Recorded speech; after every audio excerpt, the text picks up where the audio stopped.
talking about basal ganglia disorders today and trying to build on some of those end questions that you had in lab about what would happen if X or Y happens. So a couple terminology things. Again, this is directly out of your chapter. Kinesias. We have a couple different terms. Kinesia is really referring to movement. So when we see dys in front of it, dysfunction of movement. And typically if we're talking about dyskinesia, we're talking about movement when we don't want to have movement, or involuntary movements of some sort. Sometimes at rest, sometimes not at rest, but in general involuntary movements they don't want to have. Brady, the prefix Brady means slow, so bradykinesia means slow movements. I'll give a couple examples of that later on, but essentially if you are looking at normal speed of doing something like a fine motor task, the movements themselves would be slower and more deliberate. And then A, we talked about like apraxia and absence of praxia, so akinesia is an absence of movement. And again, it may not be a complete absence of movement, but sometimes we see difficulty initiating movement or not being able to execute the movements that we want to execute. And that generally falls within the boundaries of akinesia. Okay, so just some terminology to start us off. Two other broad categories of disorders that your book talks about are hypokinetic and hyperkinetic disorders. So if we just take this prefix, hypo means diminished, so disorders that have diminished movement. Hypokinetic disorders are usually caused by a loss of dopamine, particularly dopamine input to the striatum. And Parkinson's disease is an example of this. And one of your questions in lab was, well, what happens if we have depleted dopamine? And I know there was like, well, in the direct pathway and the indirect pathway, it doesn't matter. In both pathways, dopamine typically helps facilitate movement, either direct facilitation of movement or inhibition of the indirect pathway, which wants to inhibit movement.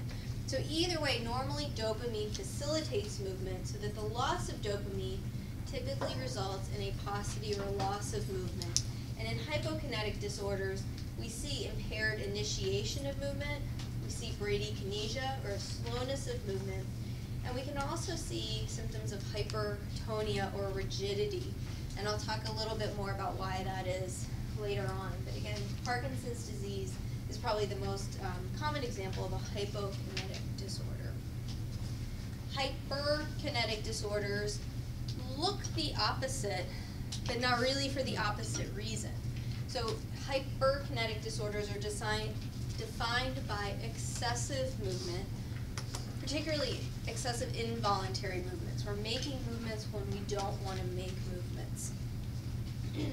And sometimes it can go along with a decrease in muscle tone or a fluctuation in muscle tone.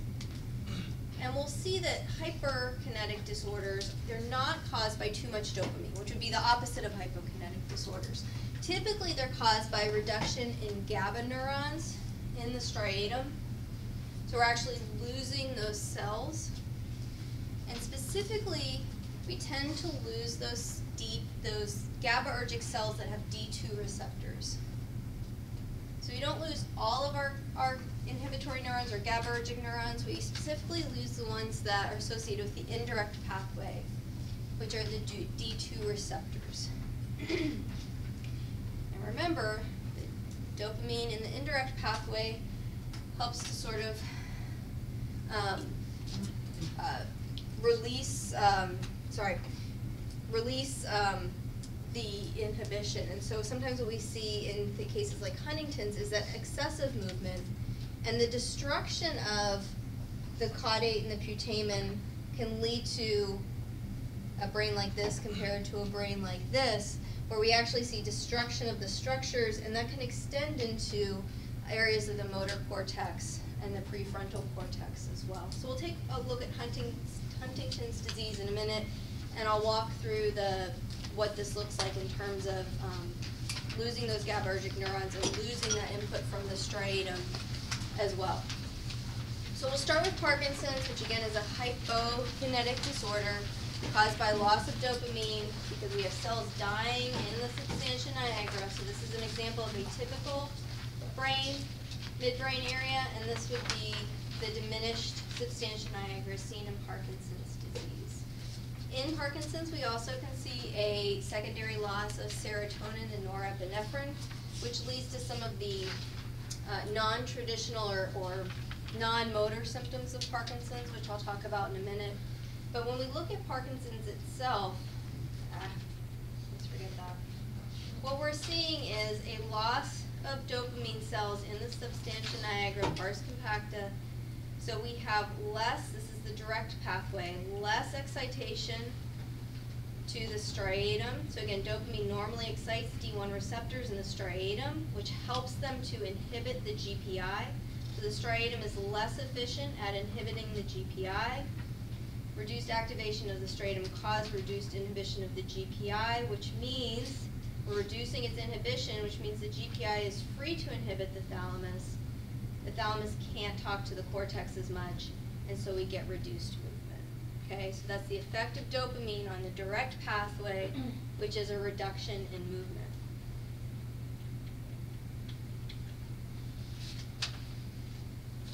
When we look at the effect of dopamine on the indirect pathway, same thing. Substantia nigra pars compacta is not sending dopamine to D2 receptors in the striatum, making those neurons less likely to fire because those neurons' D2 receptors are inhibitory. So the striatum is free then to inhibit the GPE. If the GPE is inhibited, it's not inhibiting the subthalamic nucleus or the GPI, which frees up the subthalamic nucleus to excite the GPI. If the GPI is excited, it is free to inhibit the thalamus. The thalamus can't talk to the cortex, which the end result again is reduced movement. So the punchline again is a reduction in dopamine generally leads to a reduction in movement, whether we are talking about direct or indirect pathway.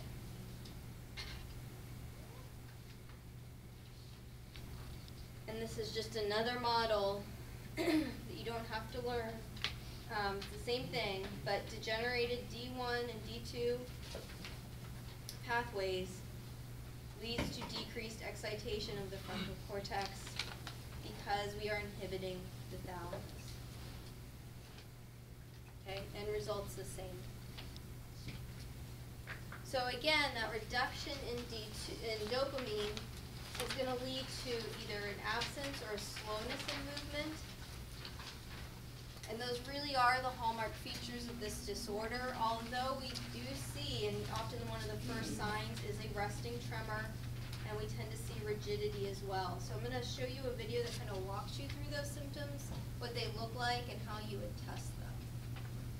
And hopefully this isn't the same video you guys saw in med lectures.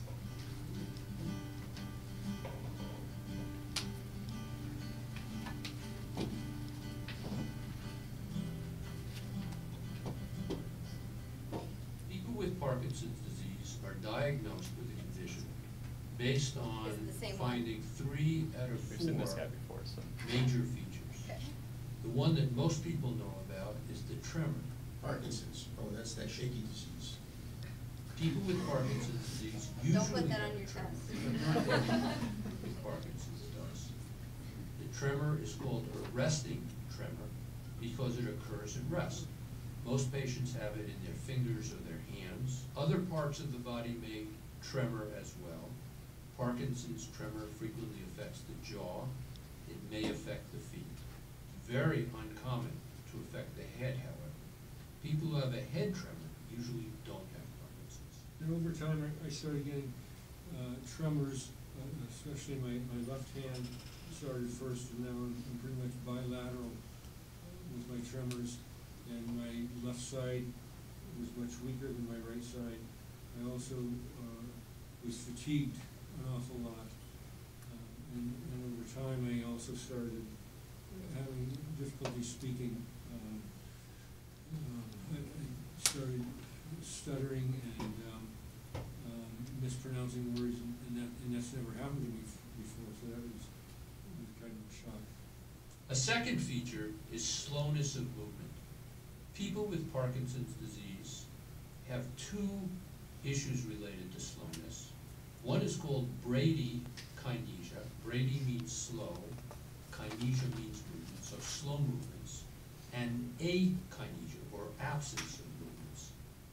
We look for slowness. This will have the patient tap their fingers, open and close their hand, do rapid alternating movements, and we score these so that we can keep track of how the patient is either improving or declining or keeping stable from visit to visit. We also check legs for slowness by having them tap their heel up and down. We check ability to walk. One test is to ask the patient to stand up without using their arms if they can.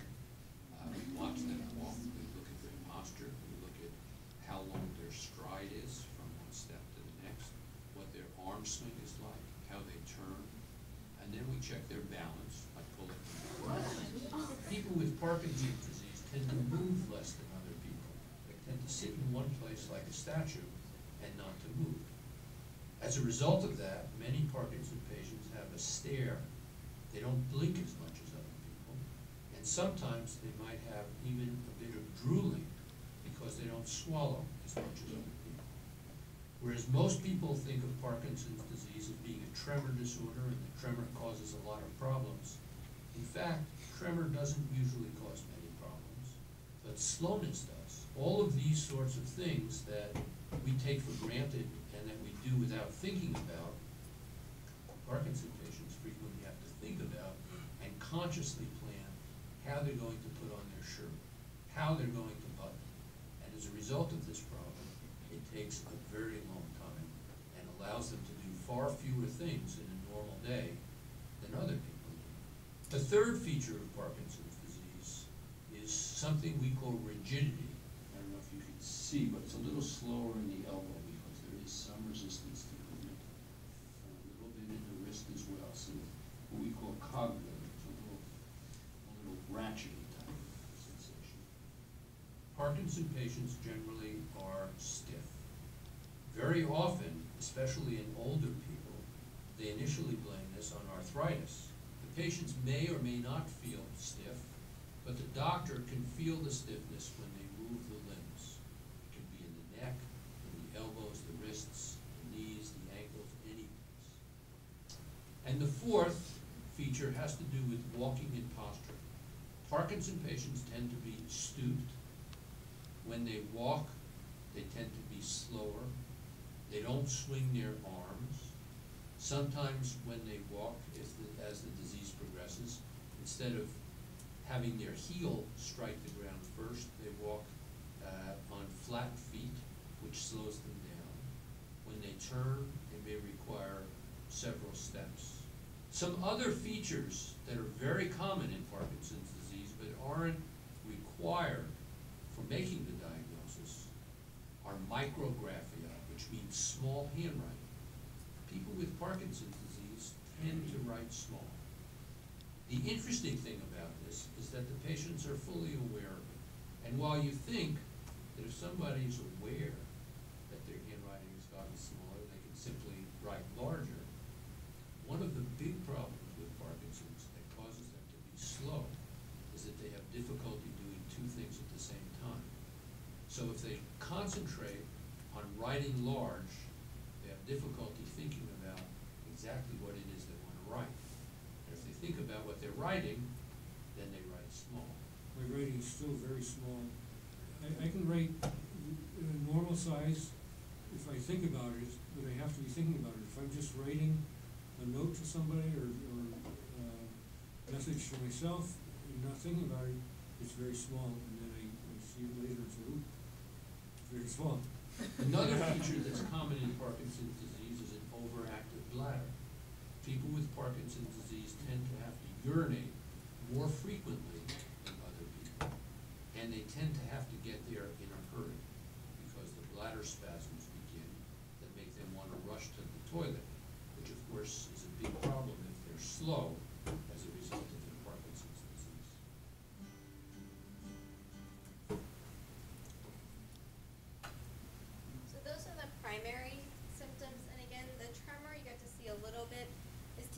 resting tremor. So when they begin voluntary movement, when they actually start to do something, that tremor tends to go away and be dampened. And sometimes it's called a pill rolling tremor because of the pattern of the thumb against the fingers. And I think it was hard for me to wrap my brain around with Parkinson's that if dopamine causes a diminished movements or reduction in movement, then why do we have this excessive involuntary tremor? And I don't have like the exact biochemical answer for you, but basically what you saw today in doing all of those pathways is that there's a lot of stuff going on at once. And just because we're losing dopamine doesn't mean we still don't have excitation from the cortex. And so there's still some excitation of those basal ganglia loops. And so what is thought to cause the resting tremor is an imbalance of those excitatory and inhibitory signals, which translate to alterations in agonist and antagonist activity in the muscles themselves. And so we see this involuntary sort of activation, relaxation of the muscles of the hands. And so that's as explicit as I can get in terms of an explanation for why we're seeing some level of involuntary movement in a disease that's really defined by a slowness or an absence of movement. There are non-motor symptoms of Parkinson's, and these primary symptoms are depression, problems with sleep, and some cognitive impairment, particularly memory impairment. These are not dopamine related or not directly related to dopamine. It's thought that they could be due to those diminished levels of norepinephrine or serotonin in the brain, because that tends to go along with the disorder. And also when you have these changes in your daily routines, you're not as active, you're not doing as much, that can certainly affect your well-being and your sleep patterns and your regular routines of daily living. So both of those could account for some of these non-motor symptoms of Parkinson's. In terms of intervention, somebody asked today, why can't we just put dopamine in the brain? Well, we kind of do that via medication, and the most common medication for Parkinson's is L-Dopa. And there was that movie with Robin Williams, right, that talked about using L-Dopa. Wakens. That was right? Yeah. So you got to see, like so L-Dopa is a precursor to dopamine, so once it crosses the blood-brain barrier, it's converted to dopamine in the brain. So it's essentially like putting dopamine inside of the brain. We see pretty dramatic improvements, particularly if the treatment begins early on, that about 80% of people see initial improvements in motor functioning. So we see a reduction in tremors, we see an increase in voluntary movements, ability to initiate movements. The problem is that as the disease progresses, the cells in the substantia nigra continue to die. And at some point, the L-Dopa, in the doses that we can safely give, stops being effective. It stops being enough to make up for that dramatic cell loss and cell death. And part of the reason why we just can't keep giving more and more L-Dopa is that when we administer it, it's systematic. So we don't have any way right now to just say, L-Dopa, go to the substantia nigra, or go to the striatum. It goes systematically all over the brain, all over the central nervous system. And there are other parts of the brain that use dopamine. And those parts of the brain aren't having any problems. Their dopamine regulation is just fine. So when we give L-Dopa, we're over-producing dopamine or over-providing dopamine to other regions of the brain. And what happens there, one of the examples is the hypothalamus. The hypothalamus uses dopamine to regulate things like appetite, sexual behavior, and blood pressure. So when we put too much dopamine into the hypothalamus, we see side effects like reduced appetite, nausea, heightened sexual interest, which some people may not see that as a bad side effect, others may, and decreased blood pressure. And again, you can think about if we overdid it, particularly with blood pressure, we could see other health problems occur. So there's a certain extent to which L-Dopa can be effective. Another alternative, and you guys may have seen this again in med lectures, is deep brain stimulation. So once medications stop being effective, once the symptoms stop being adequately controlled by medication, deep brain stimulation is an option. And this is a surgical procedure where electrodes are implanted inside of the brain. They're controlled by these sort of pulse generators. It's like a pacemaker system, essentially. And the electrical signals, it's sort of like when we talked about TMS, that they go in and they kind of zap parts of the brain and they make them inactive or ineffective. And so the targets for deep brain stimulation are typically the globus pallidus, which, you know, we're trying to add movement. So with the globus pallidus internus, we would probably try and stop the GPI's inhibition of the thalamus. The subthalamic nucleus, which wants to excite the GPI, so we're stopping the subthalamic nucleus's ability to inhibit the thalamus. And then we may actually inhibit parts of the thalamus itself. And I'm not totally clear why we would inhibit the thalamus if we wanted to talk to the cortex, but those are the targets typically for deep brain stimulation. So we'll watch a quick video that talks about that and gives you kind of the specifics of what that looks like. Deep brain stimulation is a surgical technique. It's a procedure. What we do is we implant electrodes or wires in the brain in very specific areas. And we use those wires to deliver a very fine electrical current to those regions of the brain in order to reduce the symptoms and the signs of Parkinson's disease and other movement disorders. The electrodes in the brain are connected up to a battery which is implanted under the skin just below the collarbone in most cases. That battery allows us to deliver a continuous small electrical current to the brain in a very controlled fashion in order to reduce the symptoms and signs of Parkinson's disease or other movement disorders. Despite the fact that it's called deep brain stimulation, in most cases we're not actually stimulating the brain, we're shutting down areas of the brain. By delivering an electrical current which is a fairly high frequency current, the nerve cells in the area of the electrode stop working, and that allows us to fairly reliably and accurately shut down a small volume of brain around a particular part of the electrode. So even though we're delivering an electrical current, we're actually inhibiting the brain or shutting it down rather than stimulating it. Parts of the brain that we're delivering electrical current to are thought to be participating in the circuitry that's involved in Parkinson's disease. So what we're effectively trying to do is disrupt that process. By affecting what goes on in one part of the brain, we can influence the pattern of activity in various other parts of the brain, and that can have a positive benefit on the underlying condition. I feel like you guys would like listening to me better if I had an Australian accent. I would like listening to me. You could be the next one to go to Australia. That would be a good excuse, yeah. Okay, so any questions about Parkinson's? We're going to jump to Huntington's disease and finish out a couple other disorders. Okay. So Huntington's disease is sometimes called Huntington's chorea because one of the primary symptoms of Huntington's is chorea or choreiform movements, which are jerky, involuntary movements. Sometimes they're referred to as purposeful. So they're not clearly unintentional, but the movements are, as you are trying to guide movements, they are involuntary in their execution. So as you're reaching for something, you have excessive jerkiness or worm-like movements, riding sort of movements. It is a genetic disorder, and I think the video we watched talks about the familial passing down, but pretty much if one person in a couple is a carrier, then it's sort of a 50-50 chance for all of the siblings to develop it. So it is highly heritable would be the term we would use.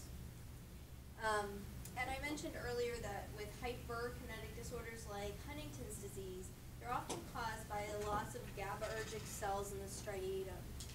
And again, these are specific cells, it's specifically targeting those neurons that are projecting to the GPE, so the indirect pathway. And we'll look at that in a minute. But again, they're specific to those cells that want to project to the GPE, not the GPI. We can also see destruction in the frontal and prefrontal regions of the cortex. We saw that in that initial diagram where there was so much destruction of the brain itself. So we're actually losing neurons. Neurons are dying. Parts of the brain are dying. Because we can have deficits or loss in the frontal and prefrontal regions, dementia is also a very common symptom with Huntington's and tends to go hand in hand with the motor loss. So there's not necessarily one before the other. Sometimes memory impairments can even precede some of the motor impairments.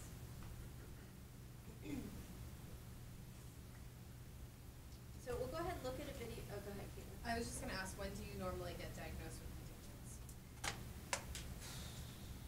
I think you can be tested for Huntington's at any time, but the manifestation is 30s to 50s. I can double check on that though. Yeah, I'm not sure. I think that's the approximate range. If any of you guys are doing Huntington's for your paper, speak now. It was in the 1980s when Marie Clay first noticed her husband showing some unusual behaviors, like memory lapses and moments of rage. Finally, he did go to a doctor, and they did some tests on him, and they found out he had Huntington's disease. So he didn't know anything about it. He just knew it was a brain disorder. What? And then, oh, I hope I was getting that. About 4 years after Phil Clay was diagnosed, the Clay's oldest daughter, Lori, started showing the same signs of the genetic disease: clumsiness, memory loss, and speech problems. The doctor came in and just matter-of-factly said, "You're positive." I mean, it was like pretty much like a death sentence, really, because we knew what was going on with their dad. And so it was very, very emotional. Children of people with Huntington's disease, which is incurable, have a 50-50 chance of inheriting the same faulty gene. Lori's son Michael is 12 years old. He is yet to be tested. My aunt hasn't gone tested yet, and it's a very hard decision because if you get tested and you're positive, you know that you're gonna have it. Lori Clay tested positive 11 years ago. She's now 39. The disease makes it hard for her to sit still in a chair and formulate her thoughts about the disease, but she agreed to try. She wants people to know how hard the disease has made it to be the mother she wants to be to her son, or to do the normal, everyday things that most people take for granted. And, not be able to drive. I've driven in like 8 years. Doing those sorts of things, running errands or running, Michael brings me mostly the appointments and grocery store, all the errands. So, we have to do all those things. But I'm blessed though.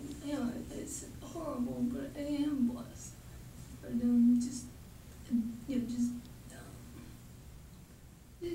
not be able to do so many things like other people, like their moms.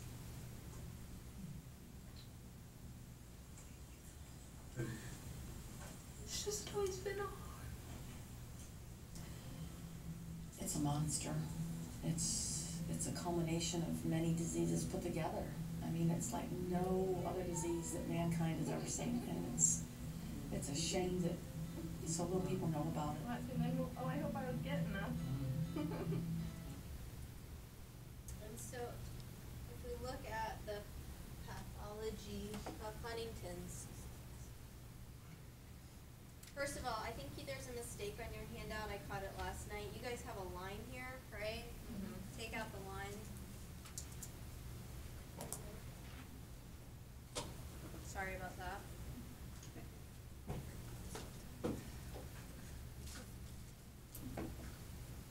If we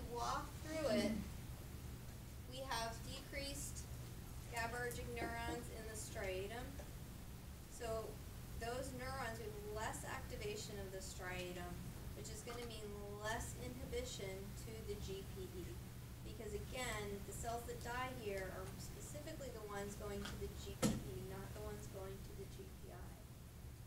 So we have less inhibition of the GPE, right? Which means that the GPE, we're inhibiting an inhibitory structure, which means that this structure becomes free to do what it wants to do. What it wants to do is inhibit the GPI and inhibit the subthalamic nucleus. We inhibit the subthalamic nucleus, it can't send its excitatory signals to the GPI. These two things together mean that we have inhibition of the GPI. We're inhibiting the GPI's ability to send messages to the thalamus, so it's not able to exert its inhibition over the thalamus via GABA, which means the thalamus is then free to talk to the cortex. It doesn't have a leash, which means we get excessive involuntary movements. Okay? So again, it's not the opposite of Parkinson's, but essentially the end result is. Okay? Unlike Parkinson's disease, there is not a quick and easy treatment. We can't, at this point, replace those GABAergic cells in the striatum. So the first course of treatment is often to use either tranquilizers or neuropsychotics. That's what all of these medications here are. They're either tranquilizers or neuropsychotics, which can help dampen that involuntary movement and make less movements possible. So if any of you are on a tranquilizer, you're going to move a little less, right? So that's good in the sense that it can help control the uncontrolled movements. The problem is that anytime you're taking a tranquilizer or overdoing it on antipsychotics, you can have side effects. So some of the common side effects are like sedation, and you can also get changes in the muscles. So you can get enhanced rigidity and some hypertonia as well. So again, there's some medications to help, but they're really not. They're not cures. So thinking about your role as an OT, since you're not going to be prescribing medication, there is evidence to suggest that people have a better prognosis, longer lifespan, if they engage in some type of exercise, if they can maintain their strength, range of motion, balance, and flexibility. So that might be the role of the rehab team, is to have some type of program in place for that. Assuming they are going to stay in the home, doing home modifications, rails in the bathroom, stairwell, other types of safety things in place, it's going to be important. Assistive technology for activities of daily living like bathing and dressing or even eating, built-up handles, weighted utensils can be helpful for this population because they have that uncontrolled movement. Adding some weight may allow them to have more control. So that's going to be the mindset of your role in treating Huntington's, and to some degree Parkinson's as well, where you're making adaptations and modifications, you're trying to maintain strength and range of motion, trying to maintain function, but you're not necessarily going to have a role in curing those disorders. You're going to maintain function as long as possible, maintain independence as long as possible. Caitlin? And so, from my experience with Huntington's too, there is like a lot of moodiness and stuff that they talk about in the video, and like people get like stuck in their routines and their habits and stuff like that too, to try to like keep their life more normal. Is that from this kind of frontal lobe impact? I would think so. I would think that, because they talked about aggressive outbursts and moodiness and stuff, that's going to be from damage in the frontal lobe and those personality areas of the brain. And yeah, Jody might be able to address some of that psychosocial aspect of it a little bit more, but I would think that keeping them in their home, keeping them in their routines, keeping them active would be part of the treatment plan for them. Do you know how young it can be diagnosed? There is early onset Huntington's, and I don't know what the exact number is, but I've seen cases where it's as early as 21. I don't know if you can be diagnosed as a teenager, but early onset Huntington's is a lot less common. So I guess when he's diagnosed as a teenager, I just wasn't sure, like, because he was 12, so I wasn't sure if he would. You could do a genetic test, you would have symptoms. Yeah, I think there's a difference between, that's what Caitlin asked earlier, is that you can be tested early, but the onset of symptoms is typically later in life, like mid-adulthood. I think it's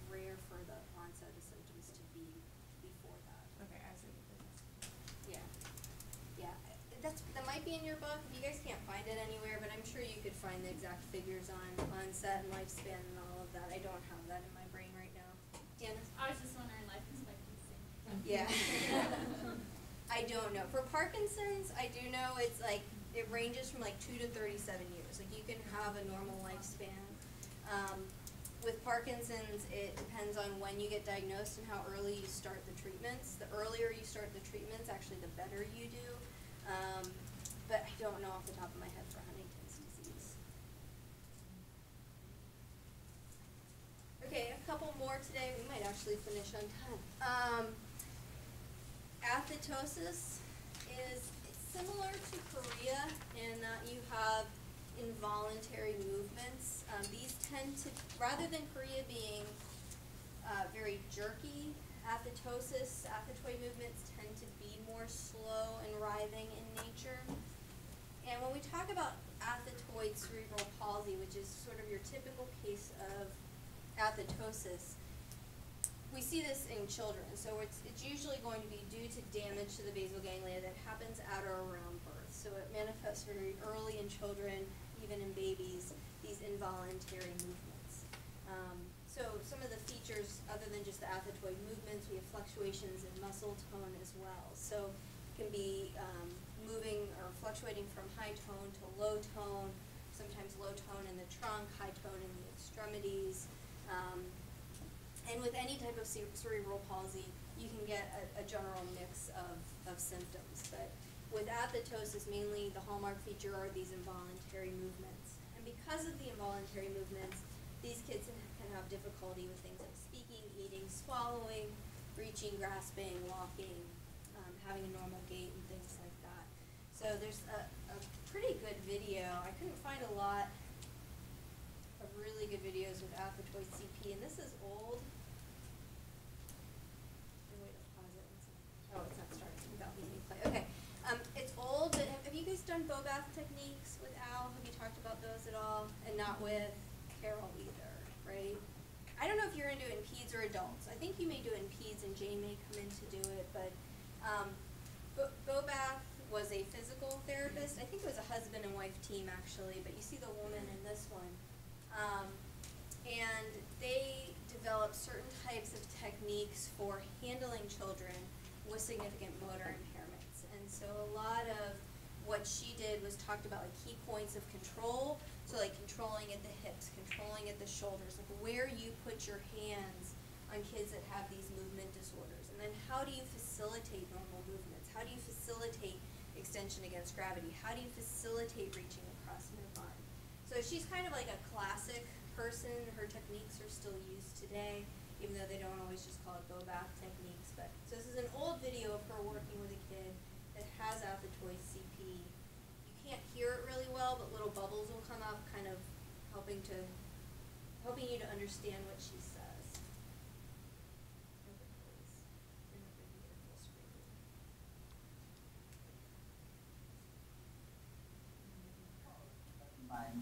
And there you have, when it's up on his feet, there we have the terrific movement of the hips. Yeah. See? Balance, that's another step for balance. He has all his balance reactions which are unfortunately interfered with by the constant changes of thought. Can you do that? There. Now lean your hands on my shoulders, and now we stand. Stand. What's your head? Movement. Yes. And he is in no danger of getting contracture like the other one did, because he never is still in one position for any one time. He moves so much. Now, every week in one position, for not moving all the time. So when they flashed and they said movements are normal except for the involuntary movements, what they're saying is as you look at him, if you think back to development last semester and you look at his patterns of movement, he's rotating into quad. He's moving easily in and out of quad. He's moving from sitting to quad to kneeling to standing. So his patterns of movement aren't necessarily atypical, and he's doing some W sitting, and I think she says in a minute, he can get out of it. You know, he's not stuck in any of these positions. So in general, his movement patterns are normal, but his ability to control his movement, specifically for things like reaching and being able to sustain a standing posture, are impaired because of the involuntariness of his of the movements because of the apoptosis. And the interesting thing is that Daisy has really not one really abnormal movement. It's only the abnormal movements which are uncontrolled, being a choreographic. What you can do there, and very fast, much too quick, while this falls, while Daisy is all the time uncertain and very insecure. You guys get the idea now. You've done CP though, right? Okay. Alright, 2 more and then we're done for today. One of your questions in lab was what would happen if you lesioned the subthalamic nucleus, and the answer would be a condition called hemibolism. And basically, if you lose one of your subthalamic nuclei, you are going to lose some excitation of the GPI, right? And the GPI wants to inhibit the thalamus wants to talk to the cortex. So what happens is that you get, again, this condition of involuntary movements, kind of ballistic, choreal-like movements, flinging movements. And the catch with this is if you're only damaging one subthalamic nucleus, you're only going to see these movements in the contralateral, on the contralateral side, specifically in the contralateral limbs. You may get some postural changes, but it's typically going to be in the limbs of the contralateral side. That's because the subthalamic nucleus is kind of going to project or influence the thalamus on the same side, which will influence the cortex on the same side. But that cortex is going to send projections contralaterally to the contralateral side of the body via the corticospinal tract, specifically the lateral corticospinal tract. So this was the answer to your lab question. If you guys didn't get that, you would see involuntary movement or excessive movement on the contralateral side. And then the last one is a condition called tardive dyskinesia. So we see that word dyskinesia again being sort of a dysfunction in movement. And the primary symptom is involuntary tongue and facial movements. How many of you guys have seen this? I thought I put a link for a video, but I guess I didn't. Marika? You did see it in med lectures? Okay, good. And this is caused by prolonged use of antipsychotic medications. And what antipsychotics can do is increase the sensitivity of those D2 receptors in the striatum. And increasing their sensitivity means they're going to be more likely to fire, right? And what does dopamine do to D2 receptors? Their end goal is that they loosen that leash on the thalamus. So if we overexcite them, then we're really going to loosen that leash on the thalamus, allowing the thalamus to talk to the cortex more, which means that we may get movements that we don't want to see, or involuntary movements. We're increasing the net effect of the thalamus on movement. It is unclear why tardive dyskinesia is specific to tongue and facial movements. I'm sure it has to do with those projections from the thalamus to that lateral aspect of the motor cortex, but I don't know the specifics of why, from the basal ganglia to the thalamus, why it's targeting only those cells. But just know, tardive dyskinesia is going to be tongue and facial movements only. So, end goal and message, summary: basal ganglia disorders result from an imbalance in neurotransmitters or a loss of neurons, either due to disease or damage. So we talked about a couple different diseases, but we also talked about like a stroke in the subthalamic nucleus.